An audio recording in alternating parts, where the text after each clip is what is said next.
Alright guys, so in this problem we're trying to calculate how fast do I have to throw or launch this block from the bottom of the plane so that it gets all the way to the top of the plane. Okay, so let me draw that.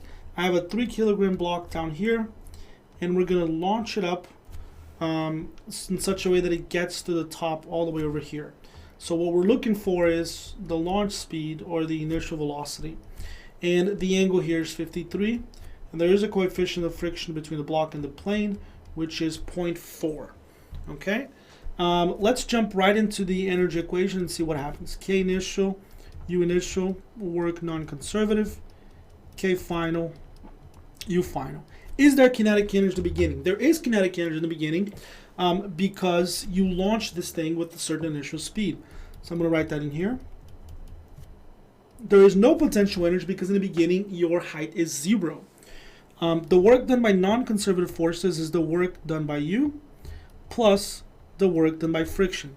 Now in this case there is no work done by you, but there is work done by friction. I already discussed this. Remember that when you throw something, you do work in getting it from 0 to whatever velocity, but once it leaves your hand, which is really when the problem starts, you don't do any work, right? So you did work to get this thing moving, but right after it started moving to here, you didn't do any work. And by the way, I forgot to mention this is 5 meters long. I just saw it there. Okay, so there is no work done by you, but there is work done by friction. And the work done by friction is negative FD, but I'll get back to that in a little bit. Is there kinetic energy at the end? The answer is no. And this is kind of tricky, but I want to kind of show you why this has to be 0 with numbers. Let's say you toss this, I'm just going to make up some numbers here.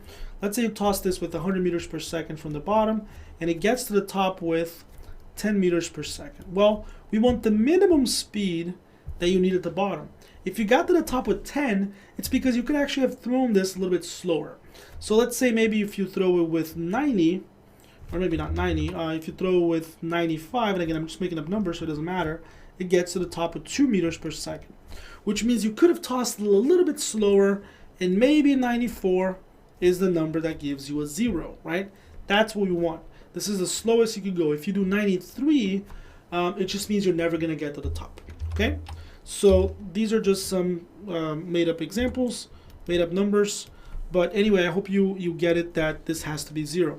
I do have potential energy because we have a height, okay? And out of all of this, what we're looking for is the initial right here. So let's start plugging the numbers as much as we can. Half the mass is 3. The initial velocity is what I'm looking for. The work done by friction, I'm going to calculate this here on the side. So remember, friction is mu normal, and on an inclined plane, normal is up this way, which it will then equal to mgy. So it's mu, and instead of normal, I'm going to write mgy. But remember further that mgy in an inclined plane is mg cosine of theta. Y usually goes with sine, at least the way I do it. And here it's going to go with cosine because, remember, that's how it works with inclined planes. You can think of it as being backwards. Cool? So that's my friction. I can put that in here.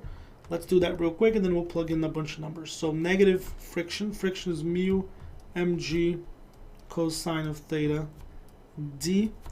If we plug in all of these numbers, I have it here. If we plug in all of these numbers, we get a 7.2. But let me... Actually, this is negative 7.22. That's this piece here. And then the distance is 5. All right?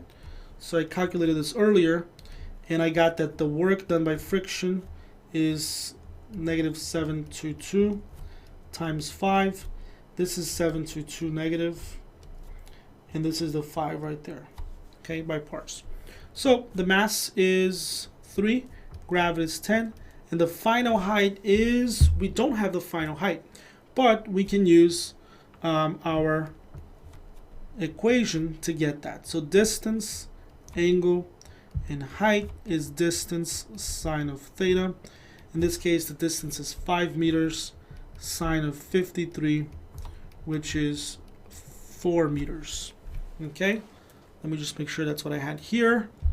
4 meters, that's right. So that's the number that's gonna go here.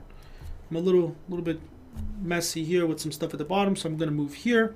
I have 1.5 v initial squared equals, this whole number here is 120, and it's gonna go to the right side, so it's gonna become positive 120 plus, I'm sorry, actually this is 120, and then this other number will be 36.1. Okay, and when you calculate v initial, you're gonna get the square root of some number, and the final answer, I'm gonna skip here to the answer, is going to be 10.2 meters per second. Okay, so if you toss it with 10.2, it will get to the top with exactly 0. So we just kind of barely stop at the top, and that's your answer. All right, that's it for this one.